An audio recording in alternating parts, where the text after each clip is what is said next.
వ్యక్తిగతంగా నాకు ఆయన మీద ఎటువంటి చెడు అభిప్రాయం కానీ చెడు ఉద్దేశం కానీ లేదు. కానీ మంచి అభిప్రాయం ఉందా? మంచి అభిప్రాయం చెడు అభిప్రాయం నాకు వ్యక్తిగతంగా రెండూ లేవు. కానీ ఒక వాదాన్ని తీసుకున్నాడు తను.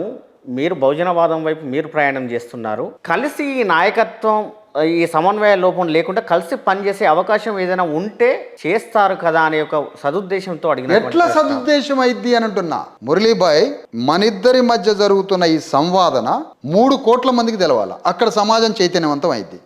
నీవు ఒక జర్నలిస్ట్గా ఒక ఇంత పెద్ద సిగ్నేచర్, ఇంత పెద్ద సంస్థ ఇది, ఒక అణగారిన వర్గాల తరఫున సమాజంలో ఇంత పెద్ద సంస్థ లేదు, ఇంత మంచి సంస్థలో ఉన్నారు. మరి ఈ సంస్థలో పనిచేస్తున్న ఒక ఉస్మానియా యూనివర్సిటీ నుంచి వచ్చిన బలమైన యువ జర్నలిస్ట్వి నువ్వు.